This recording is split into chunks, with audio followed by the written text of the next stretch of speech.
एक सदन नाम के आदमी की मीट की दुकान थी।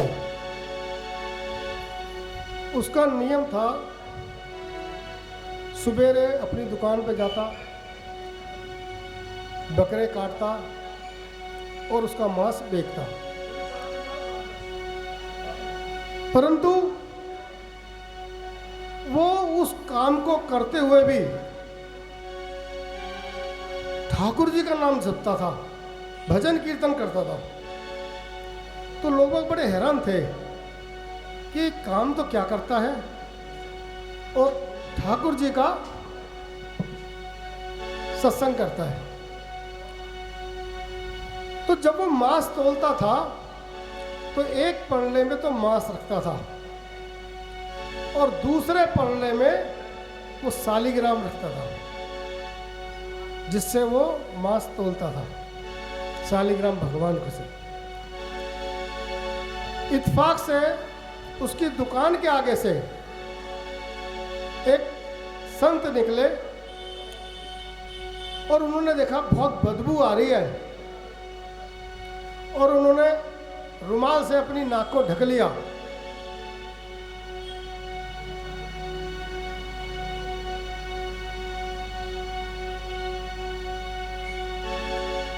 और जब वो उसकी दुकान के आगे से निकले तो उन्होंने देखा कि इसने पल्ले में भगवान सालीग्राम को रखा हुआ है। तो वो सदन के पास पहुंचे, बोले, अरे सदना, ये तू क्या अनर्थ कर रहा है? अरे ये तो ठाकुर जी है और तू इनसे ये क्या काम कर रहा है? मांस तोल रहा है। सदना बोला, महात्मा जी, मुझे तो नहीं मालूम कि सालीग्राम है या ठाकुर जी हैं। मैं तो एक पत्थर समझ के इनको काफ़ी समय से प्रयोग कर रहा हूँ, मांस तोल रहा हूँ। महात्मा जी बोले, ये तू बहुत नीच काम कर रहा है, ये मुझे दे दे। और सदना से उन्होंने सालीग्राम लिया और लेकर के वो वहाँ पास की जो गंगा नदी थी वहाँ गए। वहाँ उन्होंने सालीग्राम जी को बहुत अच्छी तरह से नहलाया धुलाया, माला पहनाई, इत्र लगाया, पूजा करी। बोले, हे प्रभु, आप भी कैसे कैसे लोगों के यहाँ पहुँच जाते हैं। वो ना समझ आपसे क्या कार्य कर रहा था और आप भी उसका कार्य करवा रहे थे। अपने घर लेके आया वो सालीग्राम जी को। घर आके उसने अपने पूजा के स्थान में सालीग्राम जी को रखा। फिर बड़े प्रेम से उसने भोजन बनाया और उनको भोग लगाया। संत जी बहुत खुश थे कि चलो, आज मैंने बहुत अच्छा काम कर दिया। जब रात को वो संत जी सोते थे तो वो भी ठाकुर जी का भजन करते थे, उसके बाद वो सोते थे।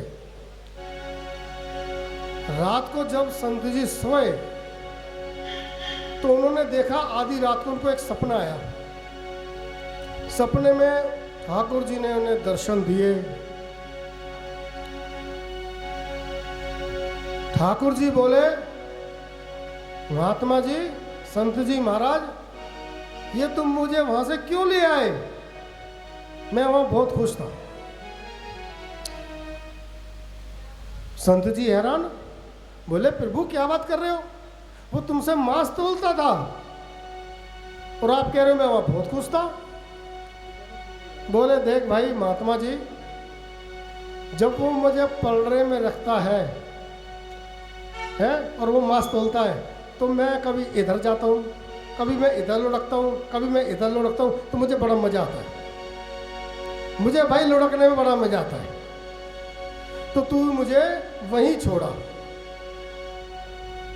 संत जी जो है सुबह उठे, सालीग्राम जी को बड़ी श्रद्धा से उन्होंने अपनी गोद में लिया, चल पड़े सदना कसाई की दुकान पे। उसकी दुकान पे पहुंचे, बोले ले भाई सदना, अपने ठाकुर जी ले। सदना कसाई बोला, अरे प्रभु जी, आप भगवान को यहाँ क्यों ले आए? मैं तो नीच हूं, मैं मांस बेचता हूं। बोले भाई सदना, मुझे ठाकुर जी ने ही रात सपने में दर्शन दिया। बोले नहीं, मुझे वहाँ बड़ा सुख मिलता है, उसके पलड़े में लुढ़कने में बड़ा सुख मिलता है। अब उस महात्मा जी उनको दे आए। अब सदना ने सोचा कि ठाकुर जी चल के मेरे पास आए हैं, मुझे इनके पास जाना है, मैं ये गलत काम करना छोड़ दूंगा, मैं ये काम बंद कर दूंगा, ये दुकान ही बंद कर दूंगा, ज़्यादा क्या होगा, भूखा मर जाऊंगा, मगर ये काम नहीं करूंगा। ठाकुर जी अब मैं तुम्हारे पास आऊंगा। उसने अपनी दुकान बंद कर दी, मांस की दुकान बंद कर दी, ताला लगाया और चल दिया जगन्नाथपुरी। लोगों से रास्ता पूछता पूछता चला जा रहा है। तो आगे चलते चलते उसे एक महात्माओं की टोली मिली। तो वो सोचा चलो इनके साथ हो लेता हूँ, भजन कीर्तन गाता हूँ, मेरा समय कट जाएगा। मगर उनमें से एक महात्मा उसको पहचानता था। बोला भाई हमारे साथ मत चल, तू तो कसाई है। बोला ठीक है प्रभु जी। वो फिर बेचारा उनसे अलग होकर चलने लगा, लेकिन गा प्रभु के गीत रहा है। वो चलता जा रहा, रात हो गई, थक गया। तभी उसने देखा सामने एक बहुत अच्छा सा घर बना हुआ है। वो उस घर के बाहर बैठ गया। अच्छा ये कसाई तो थे, लेकिन बहुत सुंदर थे, इनके नैनक्स बहुत अच्छे थे। इत्तेफाक से उस मकान की जो मालकिन थी, उसने छज्जे में देखा और वो सदाना कसाई की वो खूबसूरती पर रिझ गई और उसके मन में उसको पाने की चाह पैदा हो गई। तो उसने सदाना को इशारा किया, अंदर आ जाओ। सदाना ने दूर से ही मना कर दिया।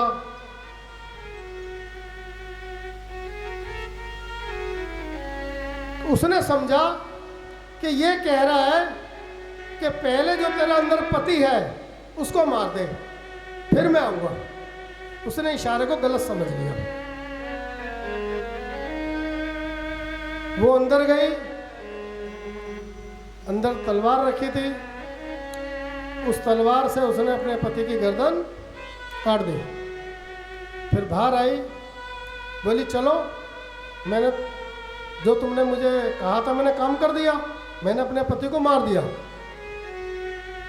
सदना बोला मैंने कब कहा था आपको अपने पति के मारने के लिए? बोला आपने तो, बोला नहीं मैंने नहीं कहा था, मैं किसी की हत्या नहीं करवा सकता, ना हत्या कर सकता। मैंने नासमझी में बकरे काटे हैं, मांस बेका है, लेकिन मैं हत्या नहीं कर सकता जीव की। अब मेरा हृदय परिवर्तन हो गया। लेकिन उस लेडीज ने, उस औरत ने शोर मचा दिया, लोग इकट्ठे कर लिए और सबको कहा कि इसने मेरे पति को मार दिया है। अब सभी लोग उसे पकड़ के राजा के दरबार में ले गए। सदना राजा के दरबार में पहुंचा तो राजा ने उससे पूछा, क्यों भाई तुमने इसके पति को मारा है? सदना कसाई ने सोचा कि सारे सबूत मेरे खिलाफ है, अगर मैं सफाई दूंगा भी तो कोई मेरा यकीन नहीं करेगा। तो वो चुप रहा। बोला ठाकुर जी तुम्हारे ही दर्शन के लिए आ रहा हूं, अब तुम ही जानो। तो राजा बोला भाई तुम्हें हम दंड देंगे, तो सदना बोला, राजा जी एक विनती है। राजा बोला, बोलो। कि ऐसा है, आप मुझे जो मर्जी दंड देना, मगर मेरे प्राण मत लेना, क्योंकि मैं जगन्नाथपुरी प्रभु के, महाप्रभु के दर्शन के लिए जा रहा हूं, और जब तक मैं चाहता हूं मेरे प्राण ना निकले। तो राजा ने कहा, तुमने इन हाथों से इसके पति को मारा है, तो तुम्हारे दोनों हाथ काट दिए जाए। सदाना के दोनों हाथ काट दिए। अब वो जो है सोच रहा है, कोई बात नहीं, मेरे प्रभु के भी तो हाथ नहीं है, मैं भी प्रभु जैसा हो गया, मेरे भी हाथ नहीं है। चलता जा रहा है, हाथों से खून बह रहा है। कह रहा है, हे प्रभु इतनी कृपा करना कि जब तक आपके दर्शन ना हो जाए, मेरे प्राण ना निकले, इस शरीर में खून को तो बचा के रखना, तुम्हारे दर्शन मेरे को चाहिए। चलता जा रहा है, चलता जा रहा है, और जब मंदिर थोड़ी दूर रह गया तो उसकी हिम्मत टूट गई, उससे चला ना जाए, शरीर का बहुत खून बह गया। विनती कर रहा है, ठाकुर जी मुझे शक्ति दो, बहुत नजदीक हो, अब तो तुम मुझे ताकत दो। उधर जगन्नाथपुरी में भगवान ने आदेश दिया पुजारी को कि पुजारी जाओ, मेरा भक्त है, उसे रथ में बिठा के लाओ। पुजारी बड़ा हैरान कि प्रभु ने ऐसा आदेश तो पहली बार दिया है, इतना बड़ा भक्त कौन सा आ गया प्रभु का। तो चल दिए। अब वहां तो बहुत सारे लोग थे। पुजारी ने सोचा, भाई मैं कौन सा बड़ा भक्त है, कैसे पहचानूं। तो उसने कहा, पुजारी ने, भाई ठाकुर जी ने कहा है कि उनका बहुत बड़ा भक्त है, यहाँ पे आया है, उसको हम रथ में बैठा के ले जाएंगे, तुम में से कौन है वो। सभी तैयार हो गए कि मैं हूं, मैं हूं, मैं हूं। अब सदाना कसाई सोच रहा है कि मैं ठाकुर जी के दर्शन तो करने आया हूं, अरे मैं उस पुण्य आत्मा के भी दर्शन करूं जिससे ठाकुर जी ने स्वयं रथ भेजा है बुलाने के लिए।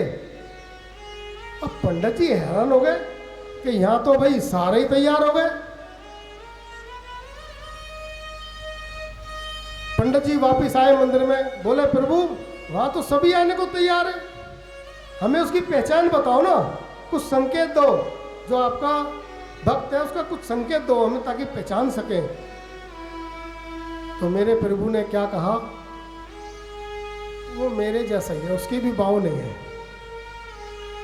उधर जब मंदिर थोड़ी दूर और रह गया तो सदना ने क्या काम किया, आपने देखा होगा कई लोग दंडवत परिक्रमा करते हैं, हाथों के बल उठते हैं, खड़े होते हैं, करते हैं ना। तो उसने दंडवत परिक्रमा शुरू कर दी।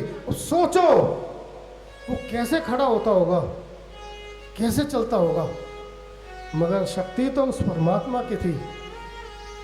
परिक्रमा करता जा रहा है, परमात्मा का नाम गाता जा रहा है, परिक्रमा उसकी चलती जा रही है।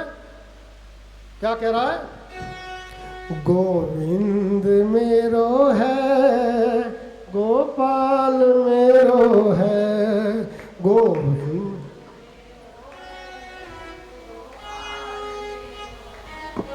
गोविंद मेरो है, गोपाल मेरो है, गोविंद मेरो है, गोपाल मेरो है, श्री बांके बिहारी नंदलाल मेरो है, श्री बांके बिहारी नंदलाल मेरो है, गोविंद मेरो है, गोपाल मेरो है, गोविंद मेरो है, गोपाल मेरो है, श्री बांके बिहारी नंदलाल मेरो है, श्री बांके बिहारी नंदलाल मेरो है, गोविंद मेरो है, गोपाल मेरो है, गोविंद मेरो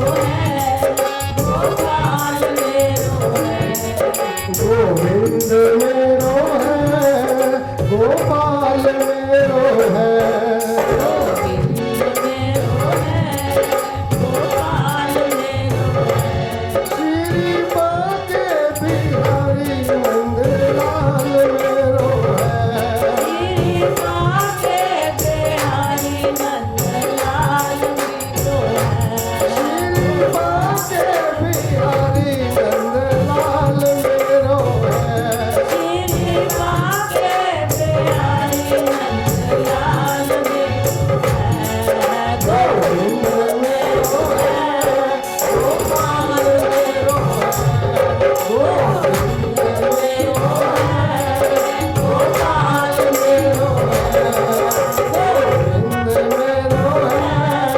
गोपाल मेरो है। और दंडवत परिक्रमा कर रहे हैं,